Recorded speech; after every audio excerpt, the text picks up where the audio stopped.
Você já ouviu falar de Sansão? Aquele herói da Bíblia, o homem mais forte que já existiu? Pois é, a história dele é muito mais do que músculos e cabelo comprido. É uma história sobre força, fraqueza e como as nossas escolhas definem o nosso destino. Sansão nasceu com uma promessa. Antes mesmo de nascer, um anjo apareceu aos seus pais e anunciou algo extraordinário. Aquele menino seria separado para Deus desde o ventre. Ele seria nazireu. Não beberia vinho, não tocaria em coisa impura, e o mais famoso, não cortaria o cabelo. Sua vida não seria comum. Ele carregaria uma missão: começar a libertar Israel das mãos dos filisteus. Desde o início, Sansão foi marcado por uma força sobrenatural. Quando o Espírito do Senhor vinha sobre ele, nada o detinha. Ele rasgou um leão com as próprias mãos, como se fosse um pedaço de papel. Derrubou 1000 inimigos, usando apenas uma queixada de jumento. Ele era temido, comentado, respeitado. Olhando de fora, Sansão parecia invencível, mas por dentro havia um conflito silencioso. O maior problema de Sansão nunca foi a falta de força, foi a falta de domínio próprio. Ele tinha tudo para ser um grande libertador, mas vivia guiado pelos seus impulsos. Para onde seus olhos iam, seu coração seguia junto. Ele não perguntava se algo agradava a Deus. Perguntava apenas se agradava a si mesmo. E esse detalhe, aparentemente pequeno, começou a construir a sua queda. Sansão se envolveu com mulheres filisteias, justamente o povo que ele deveria enfrentar. Ele brincava com o perigo, como alguém que acha que sempre vai escapar ileso. Ele testava os limites, esticava a corda, abusava da paciência de Deus. E o mais perigoso de tudo, ele realmente achava que nada de ruim aconteceria. Quantas pessoas hoje vivem assim, fortes no talento, mas fracas no caráter, cheias de dons, mas vazias de disciplina, convencidas de que Deus entende, enquanto ignoram todos os alertas que vêm do céu. Sansão confundiu o chamado com permissão para tudo. Achou que, por ser escolhido, poderia viver como bem entendesse, mas o chamado de Deus não anula os seus princípios. E a unção não protege ninguém de escolhas erradas. Então, surgiu Dalila, e ela não apareceu com cara de inimiga. Pelo contrário, ela veio com carinho, atenção e palavras suaves. O inimigo raramente chega gritando. Quase sempre ele chega sorrindo. Ela insistia, dia após dia. Me diga, Sansão, de onde vem toda essa sua força? No início, Sansão respondeu com mentiras. Brincou com a verdade. Achou que estava no controle da situação. Mas a cada vez que ele se aproximava de revelar o segredo, algo dentro dele se afastava de Deus.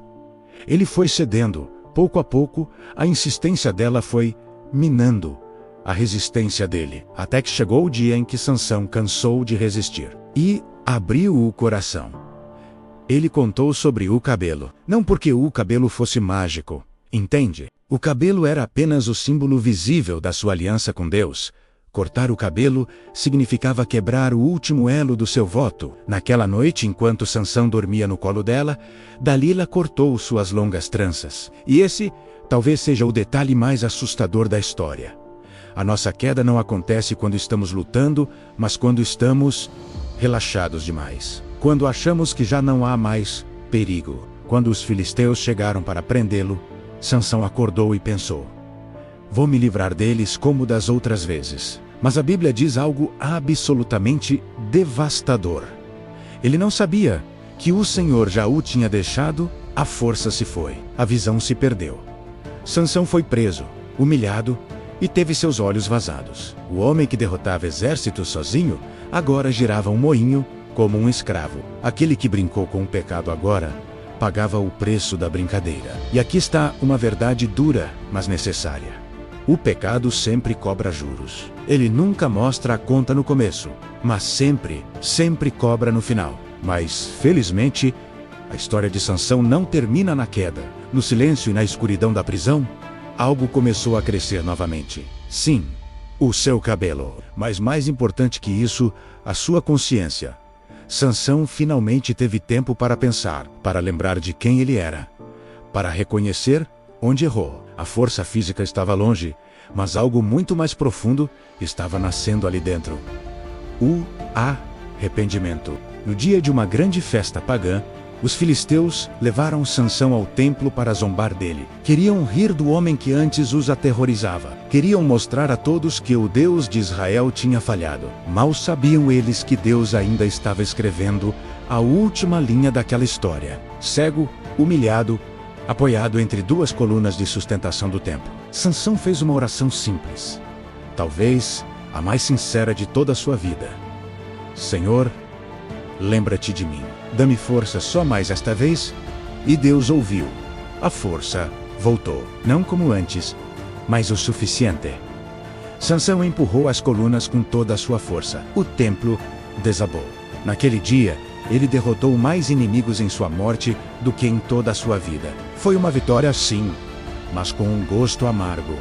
Porque Sansão poderia ter vivido muito mais. Poderia ter liderado, ensinado, libertado plenamente o seu povo. Mas ele escolheu caminhos que o enfraqueceram por dentro. A história de Sansão é ao mesmo tempo um alerta e um consolo.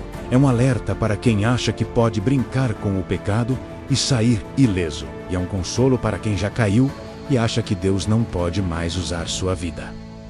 Deus ainda ouviu Sansão. Deus ainda respondeu a Sansão. Deus ainda deu um propósito ao fim da sua história. Mas fica a lição. Não é a força do corpo que sustenta uma vida vitoriosa. É a força da alma. Talvez hoje você se sinta forte por fora, mas cansado por dentro. Ou talvez você se sinta quebrado, arrependido, achando que foi longe demais. A história de Sansão nos lembra que Deus pode restaurar, sim, mas também nos ensina que nem toda queda precisava ter acontecido. A verdadeira força não está nos músculos. Está na obediência. Se essa mensagem tocou você de alguma forma, compartilhe este vídeo. E não se esqueça de se inscrever no canal para mais reflexões como esta. Obrigado por assistir e até a próxima.